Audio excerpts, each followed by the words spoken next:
Welcome to Cook with Jake and Joy. We are so excited for this episode today because we have a celebrity chef with us. Yes, we do. Jake and I met this random stranger online, and turns out that Lee Abbott. Well, were we on Match.com? I mean, we met this guy online. No, we met him through Facebook, and it was actually because we were cleaning up our Facebook, and I saw that he had these amazing credentials. What was the name of the show that you were on? I was on All-Star Academy Season 2 of Food Network, and I almost won. I got down to the final plate. The $50,000 plate. I got all the way there. Great to see. Where can they see that episode? Because you sent that to me. Yeah, you know what? Actually, those are on Amazon. Amazon Prime shows all the episodes, and so does YouTube, actually. So you can order up the whole series. The concept of the show was that they took the best home cooks in America that they thought. 25,000 people applied, and somehow I made the top 9 to get to go to New York, and they pair you up with a Food Network All-Star to be your mentor.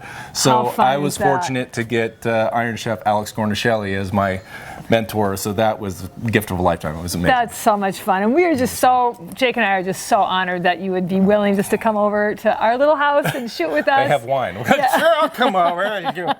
And it's awesome to have Derek here because we love working with Derek, and I think you're going to love him too. But we're also really excited to introduce you to our vertical growing system. I love this. It's aeroponic. We have a farm with these down by the beach, and we do a couple of episodes at the farm actually. But I know your dish today is going to, and you don't usually do vegan, gluten-free food, Lee. You know, I do for friends, and what I enjoy about cooking is making the people I'm with happy more than saying, look at me and showing off. You know what I mean? So I do have friends who are vegan. I do have friends who have specific needs. My ex has celiac, so it's for real. It's not I don't want to eat gluten. I can't. Right. And so often like things to have in the house or with the kids. So I'm definitely conscious of all that. On my own, sure, I'll slather on the butter and the steak, but you know, it's something I enjoy doing. And I gotta say, first of all, I think this is the coolest thing.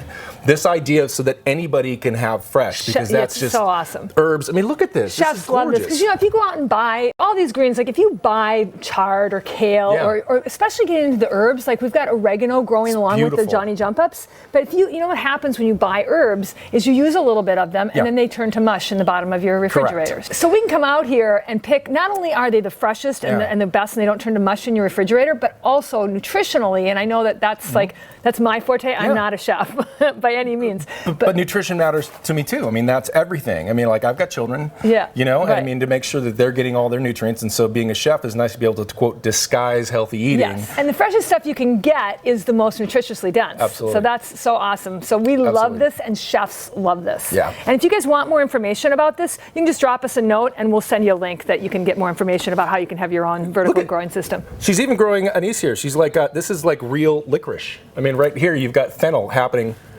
I mean, this is stuff I would get.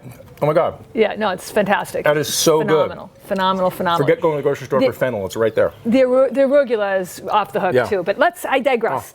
Today we're going to make something with the kale, right? We are going to make something with the kale, and a good friend of mine's a personal trainer and hates kale.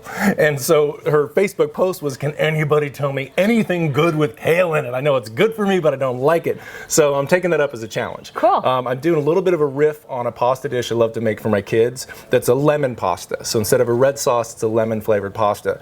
And so I'm going to basically substitute the kale for how I would normally use spinach. And because kale is it's got a bitterness and a rootiness about it, I'm going to treat the pasta even a little bit more like risotto, where it's a little bit richer, a little bit more robust. You know, I'm excited about some fun little tricks, but it's really easy. It's super easy. I mean, there's like 5 ingredients. It's not a hard thing to do at all. One thing that's really important for our watchers to remember, and I know I harp on this all the time, we're meant to eat bitter greens, so that bitterness is actually something that stimulates our liver and all of our organs to work. And Derek, you know, I've been hounding you about this forever. So eating bitter greens is really good, and if you can disguise them, you know, like disguising cauliflower for Derek is really a good thing. So disguising the taste of this, and I'm really excited to see this lemon pasta dish. Well, bitter, I mean, like, I love the taste of bitters. I really appreciate it, but again, it's how you pair it. Especially if it's by itself. Yeah, exactly. My old-fashioned can have a little bit of bitters. It's not an old-fashioned, it's whiskey. Bitter is a wonderful note in any food, but it has to be paired usually with fats. You know what I mean? Because that's going to counter it being too astringent. Because sometimes people will go with the bitter and like a lemon, which is going to actually enhance the bitterness and make it overpowering. So people go like, I had it in my salad, didn't like it. I'm like, yeah, you had oil and vinegar, and it just came out like too much, right? So we're going to be taking like a pasta approach somewhere along the lines like you would do. Like my kids love just plain old butter and olive oil in their pasta. Like that's like their most simple. So I'm going to treat it like the way you would saute almost a spinach and kind of a piccata sauce. Great. Because then the whole pasta is going to have this lovely lemony piccata, caper, kale, and it's going to be a good note that you like. Awesome. I am so excited. I've already brought some kale inside for you, so let's go do it. Okay, let's do it. Hey, I am just so excited to watch this. We've got you all set up here. Thanks for all your help with that. It's going to be awesome. Thank you. What's nice is it's a really simple dish, so it's not something that's overly complicated. You know, like you literally can whip home, and in the same amount of time it takes you to boil the noodles and make the pasta, you're done. Cool. You know, it's not 173 different ingredient thing. So basically, we're making a lemon pasta. So instead of a tomato-based pasta, we're making lemon. And what's awesome is that you're going to use gluten-free pasta, which absolutely. We actually always do on this show, but that's fantastic. You know, and that's something that my kids, I try to do as little gluten as possible. We're not gluten-free, but at the same time, we try to limit that. So actually, my kids really love rice pasta. Cool. It's a favorite of theirs. Well, good. This recipe is actually a little bit of kind of a grown-up twist off of what I like to make for them. Okay. We're just going to spike it up a little bit, okay? Good. So one of the favorite things is butter pasta for my kids. They love that. But you've got this great Miyokos butter, which is vegan. Yes, and it's fantastic. Non-vegans love it. Absolutely. So I like to do kind of a 50-50 between butter and olive oil. Okay. I mean, olive oil has all those great nutritional elements as well anyway, but also if I do one or the other, I find the note is just too much one way. And again, that's my kid's favorite. All right, awesome. All right. So then kind of taking like a basic piccata sauce or beurre blanc, I'm going to go ahead and I'm going to be sauteing some garlic with some capers, with also some shallot that I have over there, and we're going to saute that down in some white wine and lemon juice. Awesome. And all of this stuff, by the way, is really full of polyphenols, antioxidants. I mean, everything here is actually good for you, and that's what we really try to do on Cook with Jake and Joy. So thanks so much. Garlic is not only the best flavor element in the world, but it's full of sulfur. I mean, it's like one of the things your body really needs. Right. So we're going to reduce down the white wine and the lemon juice with the garlic and the shallots. And then once that is a reduction, so it's nice and full of flavor, then we're going to add some more of our fat elements to turn it into a sauce. So instead of going down with the butter and the olive oil first and really making it that way, we're going to kind of simmer them really quick in the liquids that are going to reduce, impress your lemon flavor, your wine flavor, and then we're going to richen it up with some butter and olive oil. This is all beyond me, man. This is all beyond me. It's easy though, really once great. you see it. So I have this book called Salt, Fat, Acid. Have you heard of it? Yeah, exactly. Yeah, she's amazing. Yeah, she's got a great Netflix series. So I don't know very much about it because I am not a chef. I am like a nutrition pusher. I'm like, how can I get you to eat more fruits and vegetables?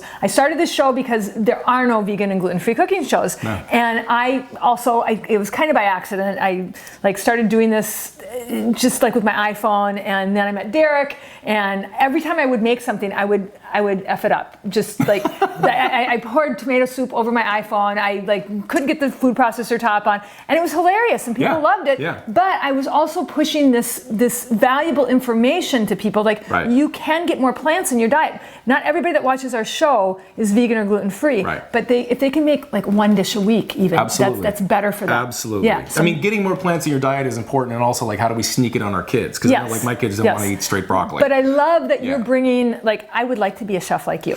But see, but I came from where you did. Was I used to be, I mean, 30 pounds ago, I was a professional athlete, and so I had one of those 5,000 calorie a day diets, but I was trying to eat training food. Yeah. You know, and you get tired of so many chicken breasts. Yeah. You know what I mean? And that's Derek. Derek trains for triathlon. Yep. And like really seriously, he's a serious competitor. I came from eating. I did not go to culinary school. I have worked restaurants, but more as the bartender waiter side. I was not working back in the kitchen, and that is something that I accumulated along the way. Okay. You know, and a great passion of mine was like just dinner parties and just cooking for friends and having a good time. Yeah. And you mentioned pouring the tomato sauce over the phone, but like mistakes are important. Yeah. It's important to mess up because then you learn. You don't. I mean, just we made a few mistakes. We often make recipes that we've never made before on this show. Like on the show. Oh, totally. As we're filming. Absolutely. Well, okay, so here's a quick little thing, and then we'll get on with cooking. Let's make some food. Okay. When I was blessed to get to be on Food Network, the first thing I thought of with one of the other competitors was I was a little bit more mature. There was a lot of kids, and I kind of looked around and said, you know what? If I can go and like what I'm doing, I'm going to trust that more than trying to impress a judge or beat anybody. I was like, if I just like what I'm doing, and I think that is also the most important thing when you're in your own kitchen is taste as you go. Stick your finger in it and just go, oh, it's not sweet enough, or it's not salty enough, or it's missing something. And what's fun now, I added Jake to the show last season, and it's great to get her take on it, because Derek's always giving me his take on it. You know, he's always got it. Usually he's mic'd up. Because I'm always hungry. That's right. I've got job security with him because I always feed him. So, okay, let's get to it. What do I do first? Last quick point on that. Yeah. The great Jacques Pepin has said he's gone to other people's house for dinner and said, oh my God, I love your dish. And they go, but that's your recipe. Wow. And he goes, but it tastes totally different. Yeah. And the reason why was because the produce was different that day. The sourcing was different that day. So recipes are a guideline, not a rule book. Unless you're baking. So, true. True. To a point. All right, let's do this. So, what's the first thing? Okay, first thing, this entire dish could be made in the same amount of time it takes us to make our noodles. Okay. So it's not an hour-and-a-half process. As long as you can boil noodles, you're good. We got the water going on the back, but I did a little trick. I put vegetable broth in with my water, 50-50. Awesome. The reason why, when we love risotto, is because the risotto has been cooked in broth. Never thought to do it with pasta. I do it with potatoes. I do it with cauliflower, and this is awesome. I'm hooked. One of the other reasons I want to do that is because of that bitterness of the kale. Right. I want to balance that with a richer, more rustic, fatty flavored, earthy flavor versus going totally acidic and astringent. Right? So this is going to make the pasta more rich. All right. So should I add this? So here's what we're going to do. Here's how you open the bag. All right. That's so cool. Look how easy that is, awesome. Right? All right. So here's our stock and water, noodles in. And get those down in the stock there. So cool. There we go. Chicken stock and water. Stir it so they don't stick together. You got to move them first. If you just walk away, they're going to be clumpy. You were telling me that when you add the broth, you don't have to add the salt like people normally tell you to do when you do pasta because there's sodium in the Correct. In the actual when you broth. cook with just water, you add salt because that's like the flavors of the sea. You're adding that salt water. Cool. But when you use broth, it comes with the salt. So you're done. All right, cool. So basically everything is prepped here except for the two things. I'm going to do my shallot and I'm also going to prep the kale. Okay, so for me, the shallot, here we go, we got that. I'm just going to slide everybody over a bit so we got some room to work. For me on the shallot, instead of doing a tight mince, for this recipe, I like doing little slivers. You know what I mean? Because they just cook really nice and then you get kind of a better bite. I'm just making little slivers. Cool. Just little slivers. Okay, and then I'm going to literally give a rough chop like this. Okay. Because I want to have these beautiful little fingers. Right. So now we got a little bit more of a tooth bite versus, you know, just a little dice. Right. Which I think again with the kale is just going to be delicious that way. I think you're going to like it. Okay. Now to prep the kale. Kale. Now this is curly kale. We also grow Jacinto kale, which is the Tuscan Dino kale. You might see. We grow Red Russian. Do you like curly kale best? I like both. The nice thing about curly kale is the root to the leaf size versus the bigger, broader blade. Right. Right. I think this is a little more tender. Okay. Right. But I still want to remove the stem. The stem. Yeah. You know, which on the other one you can do pretty easy. But look, that's good. Cool. I don't have to take any more than that. Do your kids like kale? You know, it depends. Again, if it's hidden. Okay. My son is really adventurous, and he'll try pretty much anything. And my daughter is much more just plain. Like she's the mac and cheese kid, and my son wants, you know, every sauce possible. Yeah. For my son's birthday, I said, "Do you want Daddy's pasta or do you want Daddy's burgers?" And he said both. So we made spaghetti burgers. Actually, and his friends loved it too. Like, this is the coolest thing. You put spaghetti on a burger. Okay, so I'm just cleaning off the lower leaves, stripping it, and pulling off that. Cool. Okay. Because that, otherwise, it's just too rooty. It's just too much. Yeah. Now, kale, like cooking with spinach, is going to really reduce. So it seems like I'm prepping a lot, but believe me, once we cook it, it's not gonna be. Yeah, I like kale. Kale's got a little bit less water than lettuce does. Yep. That's why I like to make salads out of kale. Yeah, totally. But I don't like to make salads out of curly kale. And everybody makes salads out of curly kale. Yeah. It drives me crazy. I say this on almost every show. I hate curly kale salads. Okay. Jake likes it. I know she does. You tell me why. Because normally they don't chiffonade it, they don't massage it, and it gets stuck in your teeth, and you know that you have greens sticking out of your teeth. You know that you do, and you can't like smile for the rest of the day until you get some floss, right? So that's why I don't like it. Okay. Okay, that's a lot of kale. One more here. You're kind of messy, Lee. You know, go with me. Oh, it's like shrapnel. All right. There we go. Okay, so what's next? I'm just gonna chop that down a little bit so I'm not, you don't want to have that big of a bite, right? Right. So I'm just gonna rough chop it because I would, again, with the other leaf kale, I would chiffonade. But here, I just gotta break it down because, like, again, you don't want one big humongous bite. Right. You know, I mean, like, think again, like spinach, it will reduce. Yeah. You know, and I'm probably not going to use quite all of this, but I'd rather have a little extra and just eyeball the pan. Yeah, I get it. I totally get it. But I would probably use it all because I always think of my dish as being a delivery system for vegetables. I love it. Okay, well, we'll use it all. Yeah. I love it. As long as there's no cauliflower in it. No cauliflower. No cauliflower. We are just some rough chopped kale. And that's it. I don't want to mince it down or it'll get too liquid. Yeah. Okay, Yeah. cool. Got it. We are ready to hit the stove. Awesome. Let's cook this stuff. Okay. All right. Okay, here's the stove. All what do we right, do? so we're gonna start like you would basically for like a beurre blanc, which is basically to saute down the shallots and the garlic to make them soft and also to infuse wine and lemon with those flavors, but to make those also reduce down. So, really fast, just a little bit of olive oil on the bottom. Okay. Just so they don't stick, but this is not to, you know, go too nuts. Okay. And then our shallots. Cool. You want to get your shallots going before you add your garlic. Okay. Yeah, that makes sense. I do that with onion. Yep, you got it. The garlic. I don't know why that is, but that's what I do. I should have broke these shallots up a little better, but I'm gonna break them up right now. Okay. Glad my housekeeper's coming in a couple days. Exactly. All right. So, a little bit of salt to help get the shallots dried out. Oh, interesting. It helps them lose their water and makes them sweeter. So salt while you do this. Okay, so while those are just starting to get soft, okay, right now they're covered. I'm gonna take about half as much garlic as I had onion. Okay.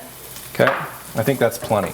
All right. So we don't kill it. Because I don't want it to be a garlic pasta, I want it to be a kale pasta, right? Right. So let's just get that moving. All I'm doing is really warming them up. While that's happening, okay, I have another pan here because we're gonna make some pine nuts. All right. Okay, now pine nuts, watch them because they will go fast. Now that's not a high burner, so that's correct. It's not very medium hot. burner, salt on the pine nuts because the fat in the pine nuts, so just a little bit of salt on your burner. Okay, pine nuts will burn really fast if you're not watching. Okay, so these are just starting to turn translucent. That's all I want to do. I don't want to cook them, okay? But now I'm going to add my white wine. Oh darn, that smells good already. And my lemon juice. Cool. Okay, so the white wine and lemon are going to reduce in garlic and onion and salt. Got it? Yep. And that's going to form the base of the sauce. Let me just keep these moving. Yeah, See, they're starting to tan. Yep. A little bit more. Another minute. And those are going to be done. All right. I'll keep track of them. Okay. All right. Now that's starting to reduce. So you put how much lemon juice? Half a cup? Quarter cup of lemon juice. Quarter cup of white wine. And it was the recipe, one shallot and it was one whole garlic? No, it was half as much garlic. It was about 3 cloves of garlic. Okay. Is about what I guess I'd be. All right. And then I'm going to try to put in about as much caper as I had garlic. Okay. Again, it depends. If you like capers, use more. But I think that looks about right. All right, that looks great. Awesome. So that's just got to come down and not be as watery. When that's not as watery, then we're going to add the other butter ingredients. When the liquid elements reduce down, so it's not so watery, then we will add our fat into. We'll add in the butter and the olive oil, to make it a sauce. Okay. Those are looking pretty good. Yeah. Those are almost there. I'm doing good. You're doing a fantastic job. The hardest part Time to drain our pasta, and away we go. Now that beautiful broth has flavored our noodles. Look at those noodles. Beautiful. Oh, perfect al dente. Those are great. I love that idea. Taste the noodle. I know. Yeah, they're perfect. Taste it? Exactly. Isn't that delicious? Again, more like risotto. These look great. Those are done. Cool. So, perfect. Pine nuts are done. I'm going to use that as the topping so they don't get... After you throw them around a little bit. I'm just spilling in your kitchen. That's right. These we're going to save for more on the topping side. If we put in the sauce, they're going to get soggy. We like the crispiness. Right. So let's just set those aside. The nice thing is pine nuts also last for days and people can add it to them themselves. Cool. Okay, so now to our reduction here. Yep. You can see it's cloudy. And you can see a little bit of like, you know, fatty, glossy stuff going on. It's cloudy. It wasn't, it was clear before. Okay. That's all flavor. So now we're going to add our butter. Again, like the way you would make a beurre blanc. And this is not real butter. It is not real butter. This is vegan butter. But it's awesome. Did you taste it? I have tasted it. It's really, isn't it good? Yeah. Like, you don't even have to use real butter. Exactly. I love it. You notice I just kind of split it into little chunks so that it wouldn't be going all in one big lump. Yeah, that's smart. Because now it's going to melt so much. It's going to melt faster. See, a fork is fine to emulsify this. You don't have to pull a whisk out. A fork is just fine because you're really just melting it. I'm not going to cook this. Does that make sense? Yep. Okay, now I'm going to add some lemon zest to this. Yep. Because that's going to really pull out the lemon oil flavor. Great. I didn't want to put it in before because I didn't want to cook it. Basically, I'm sweating the lemon zest to get the oil flavor out, but I don't want to cook it. If you cook it, it gets burnt and it's acidic. Okay, so now that the butter is melted, I'm going to emulsify in some olive oil. Okay. Okay, I like to stir while I do it. It just helps it break up better. And this is a sauce. Like, people look at this pan, they go like, gosh, that's a lot of oil and fat. No, it's not, because it's going to be spread out over all that pasta. Right. That's actually a very little bit. Yeah. Okay. Do you have a tasting spoon? Yeah, I do. I have a long tasting spoon. I like to use these long ones. Some people think of this as iced teaspoons, but I think they're tasting spoons. I think they're perfect. Okay, now we had salted the onion. So now I'm really salting the sauce, the olive oil. You always salt in layers. You don't throw all the salt down at the beginning or at the end. You salt it as per layer. A lot of people are confused about salt. Like, they think, oh, I don't want to put salt on my food. The salt that you put on your food is nothing compared to the sodium that is in processed food. So that's where you really want to get concerned, is when you look at, like we use low sodium broth to make this. So that's where the sodium lies. It's in hidden places, not in the little bit of salt that you put on your food. So just make sure you remember that. This is what it should look like. You see how we're barely simmering? We're not boiling. But see the foam happening? That foam, now we're like, that's what you want. Because that means the butter and the olive oil are all incorporated and we're done. That's our sauce. That is beautiful. It's beautiful. Although, it's gorgeous. you need to taste it. We got to taste that first. I know. Okay. Wow. Oh my God. Wow. Wow. That is awesome. What about me? Yeah, he always gets a taste. Ready? Come by the camera. All right, so that's the sauce. Cool, but when does the kale go in? Right now. We basically just want to wilt it. You know, we're not cooking it. We're here to wilt it. So I'm actually going to even, watch this. I'm going to turn the heat off. Okay. You want me to bring it over? Yeah, bring the kale over. Let's dump it in. Here I go. Lovely. Ah, my housekeeper's going to kill me. Perfect. Right in. It's everywhere. Look at that. Get all the extra. Okay. I'm just going to fold this in. The sauce is warm. Look, it's already shrinking. Look at that. Look how beautiful that is. Remember, this is a family show. Okay, see the color? It's getting more green. It's wilting. Beautiful. It's sucking up all those flavors. I like that. So now our kale is going to be slightly warmed, al dente, cooked, but it's holding all this flavor. Cool. Okay. Yum, yum, yum, yum. Look at that. So that's just going to wait, and let's plate it family style. Okay. Okay, you can make individual plates, but let's do family style. Pasta. Yum. Family style. Yum. Let me spread that out a little bit. All right, family style. You can obviously individual plate this, but you know, I got kids, don't have time for that. I like to do a little bit of olive oil on here, just because there's so much in the kale and on the sauce. I just want to loosen up the noodles a little bit. There we go. Note that he thinks that's a little bit. Yeah, I do actually. Olive oil is great for you. Here's the other thing. This is raw olive oil. It has not been cooked. It is full of every nutrient possible. It is fantastic. If you boil, simmer, sear olive oil, you kill a lot of those enzymes off. Yeah. So you've got the functionality on the pan, but here, that's raw. That's great. I agree. All right, fire me up. Go for it. Should I just put it just spread it over the top like it was a pizza. Just cover the whole thing. I'm nervous. No, you're doing great. It's heavy. You can't even go wrong. This pan is really heavy. You need help? Here, give me this sucker. Okay. You got it? All right, I want to make this look prettier. You got it? Okay. We will. Here, let me see this spatula real cool. fast. Look at this. How healthy is this? Yum, yum, yum. Every ingredient is good for you. There's nothing Very cool. bad in this. I'm glad you put all the kale in there. We needed all that kale. We did. Isn't that amazing? You always think you have too much until you actually use it. So we put the Parmesan on next or the pine nuts? Let's do the parm. Because that'll make it melt. Okay, so this is your special Parmesan too. Well, it's vegan. It's made by Follow Your Heart. They're out of LA and they're really cool guys. They have a restaurant. You know, I don't know if I would eat it like raw, and there are, you know. No, I would. That's good. Miyoko's doesn't make a Parmesan, but I like this. It looks like Parmesan. How much do you think I should put on? More? Oh, you know what we need is chili flakes you asked me for, and I didn't put them out, but I have them. I do. Okay. All right. I think that's plenty. That's beautiful. Okay.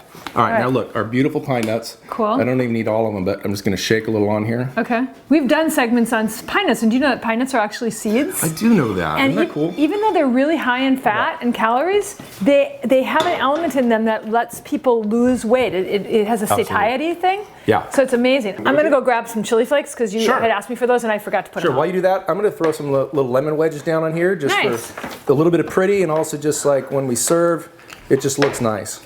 Boom, going around to the right. Just going pretty. Boinga. One more slice here. There we go. How much of this do you want? Shabam. All right, here we go. And a little bit of red chili flake if you like the heat, which I do. I do. I totally do. Let's do a little more on there. And shabam. Yay! Oh my God, it's so beautiful. I can't even stand it. So there you go. It looks awesome. I can't wait to eat it. Piece of cake. Well, look, you know, we could, of course, put this in individual plates, but I say we just take a bite right out of that. Yes, I say so too. Okay, cool. What a great episode of Cook with Jake and Joy. I mean, I feel like an amateur now, Lee. After you. It's just, it's. Oh, stop. You could do this, right? Well, I could. How easy was that? I don't know if I could do it with the flair that you do. You know, like I'm kind of like a health nag. That's kind of what I do. Try the bite.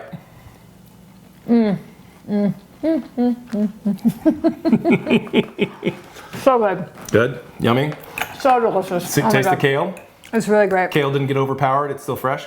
You guys, this is Lee Abbott. Thanks so much for joining us, Lee. You just really made our show. You really made our season, actually, season 6. So special, so special. My pleasure. That's it for Cook with Jake and Joy. Please check out our episodes. Let us know if you make this recipe and did you like it? I mean, it's fabulous. If you don't like it, then you don't like our show. So I have a perfect piece of kale in my teeth. All right, you guys. We'll see you next time on Cook with Jake and Joy. Thank you for having me.